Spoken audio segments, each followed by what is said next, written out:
Se acerca el Día de Canarias y es momento de recordar la importancia de conocer nuestra historia y tradiciones, de conservarlas y sobre todo de divulgarlas. Sin duda, el arte tiene un papel imprescindible en esta labor. Difundir nuestro acervo cultural a través del cine, el teatro o la literatura ayuda a llegar a más gente y de forma más lúdica.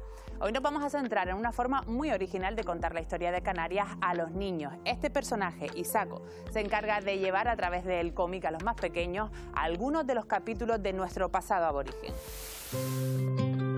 Isaco es un niño huérfano que vive en el poblado indígena de La Fortaleza. Junto a sus amigos, Lena, Bentagay o Virima, está siempre en busca de aventuras. A través de esas andanzas, los lectores que siguen sus historietas tienen la oportunidad de trasladarse a esa época e imaginar cómo debieron ser, por ejemplo, paisajes, costumbres y otros aspectos de nuestros antepasados, la sociedad aborigen de Canarias. Alberto Hernández Rivero, bienvenido a Canarias Escultura. Muchísimas gracias por invitarme. Alberto, hoy vamos a hablar de esta serie de cómics, que es uno de tus últimos trabajos, pero antes quería hablar un poco de tu trayectoria, porque eres dibujante, ilustrador, portadista, colorista, historietista. ¿Cómo te defines tú?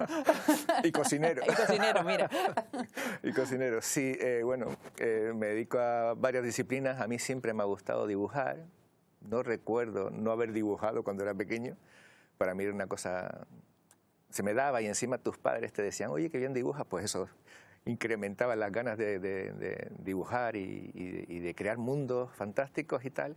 Y con el tiempo eso fui aprendiendo, fui cogiendo destrezas para poder desenvolverme mejor y caí en la ilustración publicitaria, estuve haciendo tiras de prensa, trabajé para periódicos de la península y de aquí y después di el salto al cómic. Pero cuando aquí ibas a la escuela de arte y decías que querías ser dibujante de cómic y te miraban con cara rara, ¿sabes? Porque tenías que ser o dibujo clásico, dibujo artístico, pintura, escultura y tal. Y yo no encontré ese espacio donde de alguna forma realizarme como autor, ¿no? Pero me marché, hice hasta segundo de artes y oficios, porque no me podía marchar a La Laguna a estudiar, por una cuestión económica fundamentalmente, y un profesor me dijo, vale, ¿a ti te interesa eso? ¿Qué haces aquí? Y yo le hice caso y me molesta bastante haberle hecho caso, porque a mí la docencia me encanta también. Entonces me fui a la península y empecé a trabajar, a dibujar, algunas veces haciendo cosas que no tienen nada que ver con esto, con el dibujo, y otras veces sí. Y entonces empecé a trabajar como creador de picaje industrial, de diseño de picaje industrial para telas. Trabajé para Gastón y Daniela, para Pepe Beñalver, que es una empresa de picaje industrial. Es el jácar, la secuencia que crea los puntos para meter el hilo en los sillones grandes, caros y cosas así. Entonces tuve un tiempo ahí, no me entusiasmaba, pero bueno, dibujaba. Y a mí siempre me ha gustado dibujar y contar historias. Y después ya di el salto al cómic, ¿no? Empecé a ir a la estación de Francia, a la Feria del Salón de Cómic de Barcelona. Empecé a establecer contacto con otros autores y con guionistas. Y poco a poco, también un poco intentando gestionar lo mejor posible la frustración que tienen casi todos los autores, eso de si no sé si voy a cobrar, no sé si voy a comer, no sé si voy a dormir, pues estamos en donde estamos ahora, en este momento, ¿no? ¿Y dónde estás? ¿Vives de esto? ¿Lo conseguiste? Actualmente vivo de ello, trabajo fundamentalmente para el mercado americano, para editoriales independientes. Tengo un agente que es un editor, que se llama Andrea Molinari, que es la persona que se encarga de cuando termino un proyecto y quiero seguir trabajando o me quiero tomar un descanso, él me facilita una serie de guiones nuevos que yo ahora actualmente tengo la posibilidad de leer. Antes no, antes te daban el guión y ese es el que tenías que hacer, aunque no te gustara.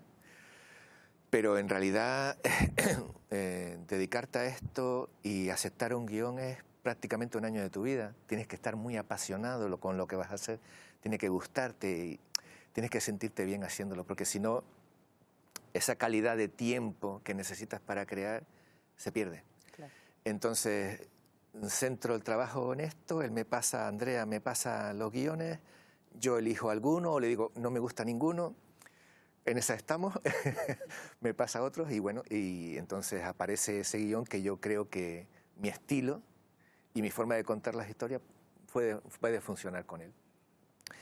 Entonces también trabajo para Editoriales de la Península, para Nuevo 9, ahora estamos trabajando junto con Juan Torres, un guionista de cine y de cómic, un relato que se llama Galdós y la ceguera, que tiene que ver con una ficción sobre Galdós y asesinatos en el Madrid de 1920, un poquito antes.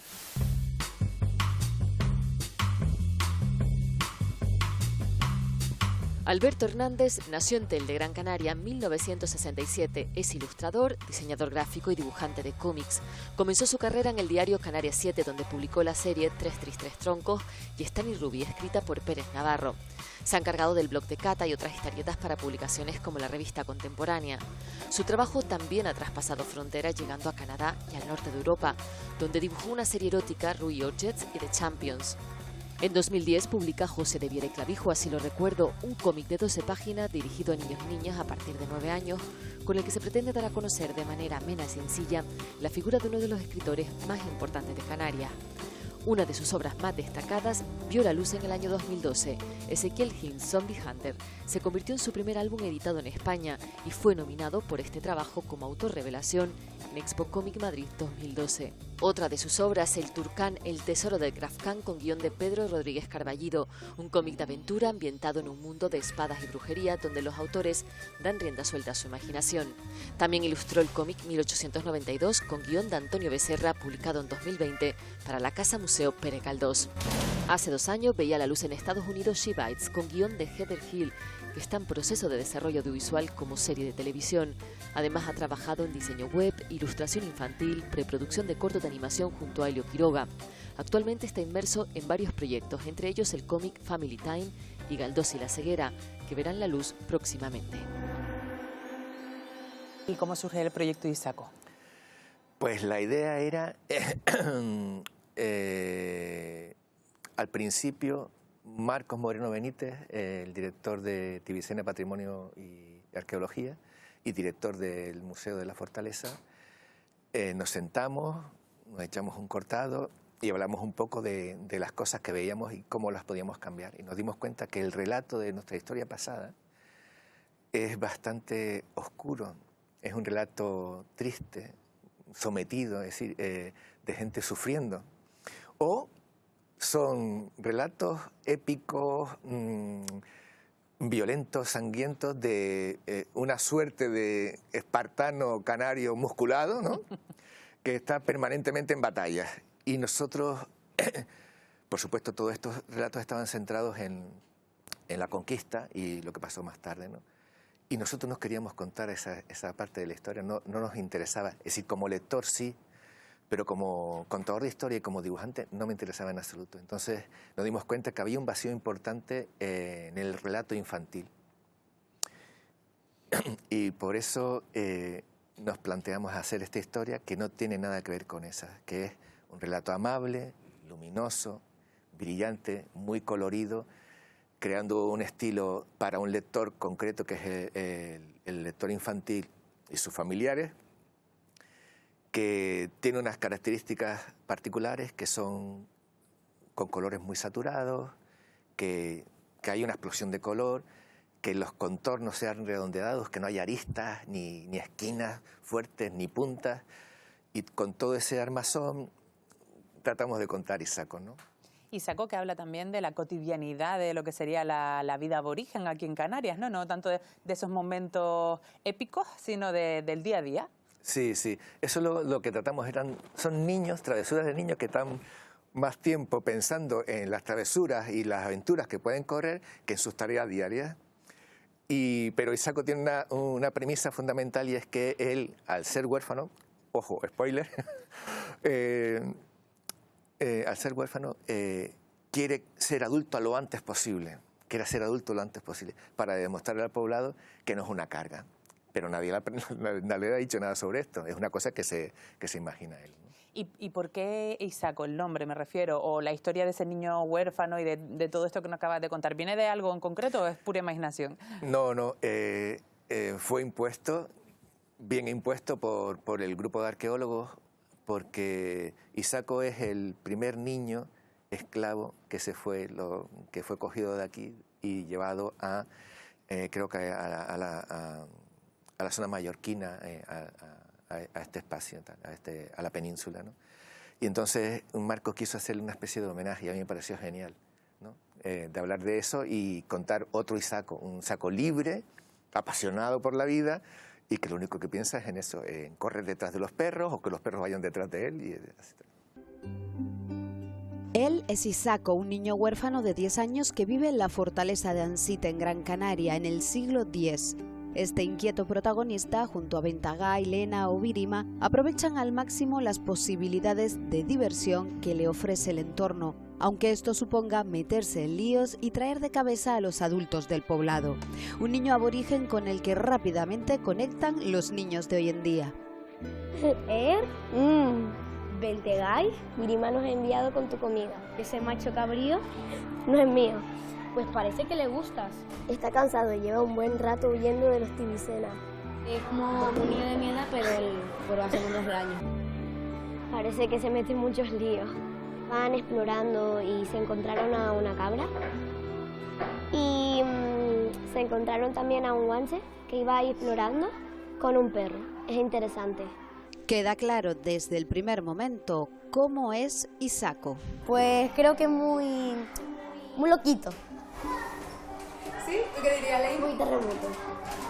Un terremoto que además de divertir muestra con fidelidad y rigor cómo era la vida de los antiguos canarios. Me pareció bien, entretenido y interesante porque aprendemos mucho de la historia de Canarias. Una historia que a través de estas dos publicaciones indaga en las formas de vida y creencias de los antiguos pobladores. Un relato que llega a emocionar y hacer reír a los más pequeños, pero también a los adultos, porque no hay edad para el conocimiento y la diversión. Hablas de una historia para niños, pero es también para adultos esta lectura. Sí, es para adultos. Lo que pasa es que nos centramos en el mundo infantil, en este género, ¿no? de niños, ¿no? Nos centramos en acercar ese personaje a los niños y contar una historia que sea muy amena, con una herramienta genial que es completamente estirable, que es la ficción. Isaco no deja de ser una ficción en un entorno real que intentamos por todos los medios, a través del asesoramiento y documentación que me facilitan los arqueólogos, de crear una fauna y una flora cercana a lo que podría ser este espacio, este asentamiento, ¿no? Te quería preguntar por esto, por la rigurosidad histórica. ¿Para ti era importante que la tuviera? Era muy importante porque en realidad queríamos hacer un libro de texto, pero sin que fuera aburrido. ¿Sabes? Queríamos hablar de nuestra identidad, del patrimonio. A mí me importa mucho el patrimonio paisajístico, porque siempre me ha apasionado el lugar, el lugar de la fortaleza en Santa Lucía. Yo empecé como dibujante arqueológico desde muy joven. Mi primer trabajo fue ese, que ya no existe, un trabajo dibujante arqueológico de campo. Entonces, si quieres te cuento más o menos cómo va esto. Sí, me interesa. Vale, cuando estaban haciendo la autovía, la autopista que va hacia el sur, la que pasa por el tablero, una excavadora, la empresa una excavadora, sacó restos humanos. Saltaron todas las alarmas, se dieron cuenta que los restos humanos no eran actuales, sino que pertenecían a otra época, a otro siglo, y montaron un grupo multidisciplinar en el que me encajaron a mí. Yo era jovencito, me encajaron a mí porque dibujaba todo lo que veía. Entonces los topógrafos colocaron, como se hace habitualmente en los yacimientos, colocan una serie de puntos en el suelo, equidistantes, que tienen una altura en relación con el nivel del mar. Y entonces existe una especie de herramienta que es un útil, una cuadrícula que sueltas en esos puntos equidistantes, y yo con una plomada voy cogiendo puntos, por ejemplo, de un cráneo, y entonces ese cráneo lo coloco en el espacio, en ese espacio que me da la plomada y tal. Entonces un trabajo que a mí me resultaba cómodo, era divertido, y ahí conocí gente muy interesante, arqueólogos, historiadores, y entre ellos estaba Javier Alón. Javier Alón era la persona que me abrió a este mundo del pasado, de nuestro pasado, pero desde un punto de vista muy fantástico. Javier Alón es ¿cómo decirlo? Es una persona muy apasionada cuando cuenta las cosas, es un libro, una enciclopedia andante, y empezó a contarme esta historia y yo estaba allí como un búho prestando atención. Yo no tenía mucho conocimiento, la verdad, y sigo sin tenerlo, hay un montón de cosas que se me escapan. Pero él empezó a darme una visión de las cosas completamente distinta, y un par de detalles que me dio él fue lo que también me incitó a coger este camino, el camino de contar historias de nuestro patrimonio sin que sean aburridas, porque el niño es un cliente cruel. Si no le interesa lo que está leyendo o le parece un tostón, lanza el libro a donde sea. Entonces hay que tener un poquito cuidado con el material este. Cuando se hizo la rotonda de acceso a Maspalomas, apareció una necrópolis aborigen. En principio apareció un cadáver, cuando empieza a aparecer otro y otro y otro, hasta cientos y pico esqueletos allí. Hoy se utilizan escáneres que van barriendo los suelos y por lo tanto puedes situarlos perfectamente. Pero entonces había que hacer lo que se llamaba el dibujo arqueológico, que era con esa retícula de 10 centímetros, con una plomada y un eso, ir colocando cada uno de los huesos en el lugar que le correspondía. Pero el dibujo arqueológico va más allá de eso, porque uno puede fotografiar una piedra. No me refiero a una piedra normal, sino, por ejemplo, un útil tallado. El dibujo arqueológico le da las ganas, las gamas y las tonalidades que hace que tú puedas ver dónde se dio cada golpe en esa piedra.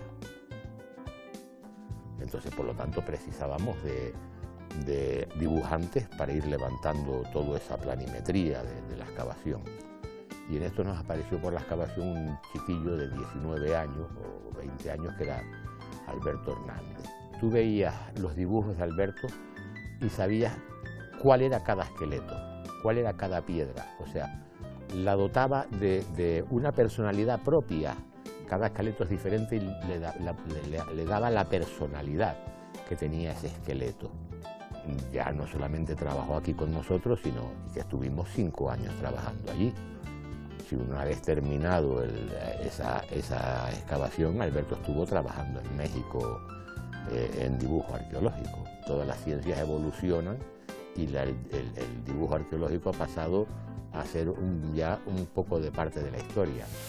Todo se centra también en la zona de la fortaleza. ¿Tú pasaste mucho rato allí para documentarte? Sí, yo ya había pasado mucho rato allí. A mí me encantaba el lugar, me parecía un sitio fantástico. Con el Roque de Amurga y la fortaleza son esculturas enormes, ¿sabes? Me parece, esa grandiosidad me parece magnífica. Pero sí tuve que ir a sacar fotos. También es verdad que Marcos y todo su equipo me facilitaban mucha documentación escrita y otra fotográfica. Escrita porque no hay datos ni imágenes que nos hablen de esa situación. Hay muchas cosas que se nos escapan y posiblemente cambien con la medida que pasa el tiempo y se descubran nuevas cosas. Entonces estamos en esta situación. ¿Tuviste que rellenar muchos huecos con la imaginación? Rellené muchos huecos y después me castigaron. Yo qué sé, ponía pitas y otro tipo de arbustos y tal. Y Marco me decía, las pitas no son de Canarias, las pitas son de Sudamérica o Centroamérica y vinieron aquí más tarde. Eso, bórralo todo y empieza de nuevo. O las casas como tenían que ser, los animales, habían cochinos negros, ¿no? Yo nunca lo di por hecho. Los perros eran perros pequeñitos, como lobitos herreños, más bien.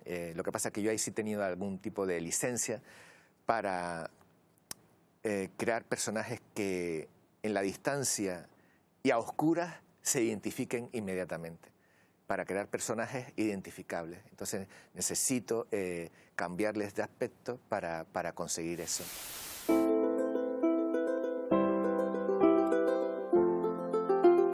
Lo que hago yo es cuando él me lanza la idea, yo se la ubico. Si mira, estos son los riscos de Tirajana, así es la fortaleza, así son las casas, no puedes poner esta cerámica.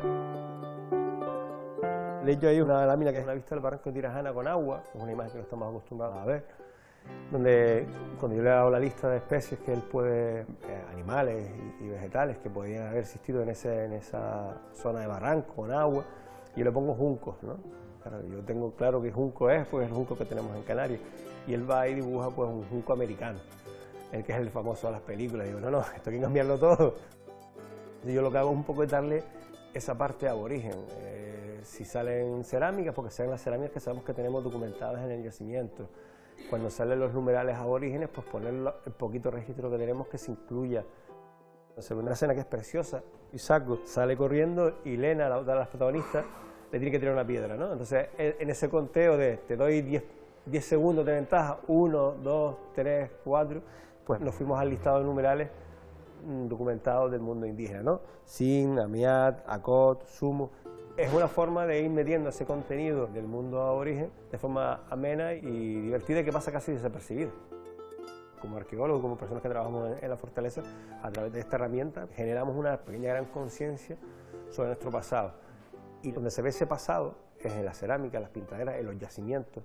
Si no conservamos esos espacios, perdemos ese pasado. De hecho, muchos niños, cuando van al yacimiento, niños ya más pequeñitos también, piensan que Isako vive, son los andillos, y dicen, no, Isako vive en esa cueva, ¿no? Entonces, es curioso, es como ellos ya vinculan ese espacio a la residencia de Isako. Y para nosotros también, en parte es una responsabilidad que la vivienda de Isako siga en pie. ¿Crees que es importante que la cultura se involucre en la divulgación de la historia? Aparte del cómic, ¿hay un papel que no se puede suplir de otra manera si no es a través de productos culturales? Por supuesto, pero yo no sé de los otros mecanismos audiovisuales o disciplinas varias, ¿no? Sé de lo mío y yo creo que lo mío es un vehículo espectacular para poder hablar de todo lo que se quiera hablar y con mucho cuidado. Es decir, se puede, porque no hay necesidad de mostrarlo todo y sin embargo podemos hablar de cualquier cosa. El cómic o el TVO es una historia deconstruida, es una historia que yo construyo a través de puzzles, de imágenes que se juntan en una página, pero es el lector el que llena los huecos.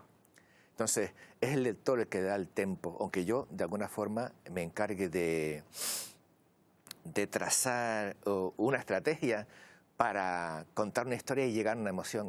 Realmente ese es el gran trabajo de los creadores, ¿no? Y ahí ya hablamos de creadores en general, de autores de cómics, literatura, ensayo, yo qué sé, de cine, televisión, audiovisuales.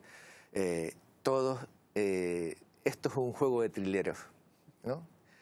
Yo soy el que decido cuándo tengo que levantar el cuenco con la piedrecita adentro. Yo soy el que decido y dosifico la información que le doy al lector para explicar lo que quiero explicarle. Y lo llevo de la mano hasta donde yo quiero. Entonces, con eso conseguimos un clímax emocional y hacemos que el lector se identifique lo que está viendo. Es muy importante la emoción. Entonces, por eso te digo, el cómic es un vehículo fantástico, porque puedo conseguir eso. Nuestra historia se puede contar y de hecho se ha contado de muy distintas maneras. En cine, por ejemplo, hay casos como El salto del enamorado, de Jorge Lozano Van der Valle, que cuenta la historia de los benahoríes, o Ibaya, de Josep Villageliu, que se centra en la revolución de los gomeros.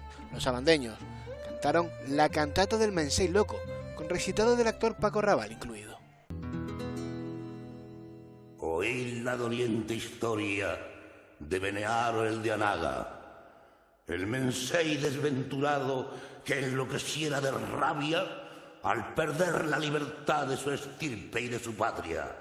Delirium Teatro llevó a escena La conquista de Canarias, todo escrito con K, una aproximación a la historia desde el clown. Doña Beatriz de Bobadilla, me arrojo a vuestros pies. La compañía 2RC Teatro también ha utilizado el arte para acercarse a la historia y la tradición canaria, especialmente en obras como Leyenda y la tormenta o la más reciente como Chispa de cañón.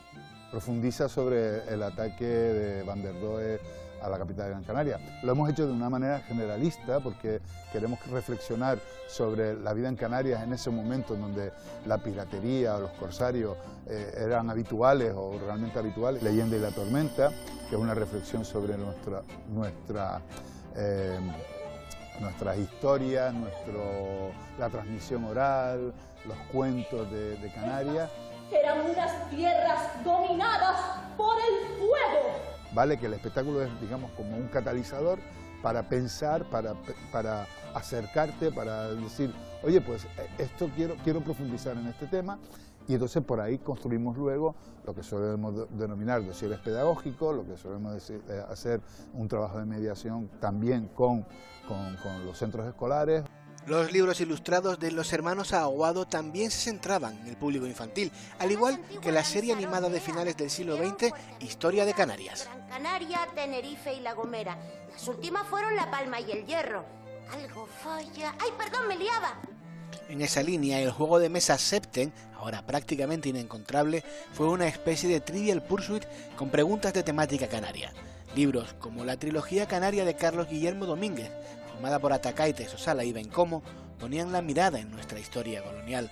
Víctor Doreste, a través de su inmortal novela Faikán, explicaba Canarias a través de un perro callejero. El arte es, a la vista está, un arma muy poderosa para la divulgación y la reflexión. Escribo todo lo que quiero decir o todo lo que quiero explicar. Eso se lo pasó a Marcos. Marcos me manda una serie de deberes y me dice, tienes que hablar de este yacimiento, tiene que aparecer la piedra esta, aquí se encontró esta cueva y tal. Entonces yo intento introducir todos esos detalles y todos esos datos que me pasan los arqueólogos en la narración, y con eso hago un batiburrillo y después se lo cuento a gente de mi confianza, gente en la que yo creo. Es decir, porque no es necesario dárselo a todo el mundo, porque hay gente, claro, tú se lo enseñas a tus padres y tus padres estarán diciendo, Dios mío, eres el Mesías, ¿no? Porque ellos no lo entienden de otra manera. Pero a niños sí, estaría bien, ¿no? Sí, dárselo... eso lo hago después. Ah, vale.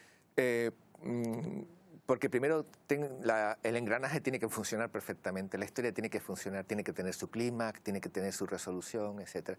Entonces se lo cuento a este grupo de amigos que tengo, que son Antonio Becerra Bolaños, Noemí, mi mujer y otras personas, y les cuento la historia. Vamos a cenar y yo digo, vamos a hablar del segundo capítulo, y les cuento la historia. Y si yo veo que a ellos les emociona, ya está, he cogido bien las riendas.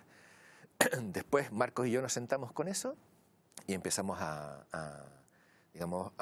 con martillo y cincel vamos dándole los golpes que necesitamos. Y después lo ven los niños, que es cuando sabemos si ha funcionado, porque ellos son los que deciden si los diálogos son largos, si se entiende, si se entienden los diálogos y si se entienden las situaciones.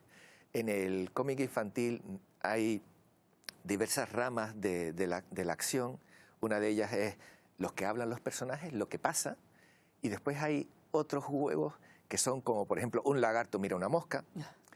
Son tonterías, pero son importantísimas. O los perros se están peleando, o uno quiere tirar de un hueso y el otro... Porque son detalles en la que la vista, cuando sigues la lectura tradicional, te llega ahí, te ves ahí, y entonces son elementos de humor, ¿no?, que se utilizan. Un público exigente el infantil. Bastante, pero muy agradecido. Si a ellos les gusta, ya tienes una masa de lectores importantísima. Pues Alberto, esperamos con muchas ganas esa tercera entrega de Isaco, y muchas gracias por acompañarnos hoy en Canarias de Cultura. Muchísimas gracias a ustedes, muchísimas gracias.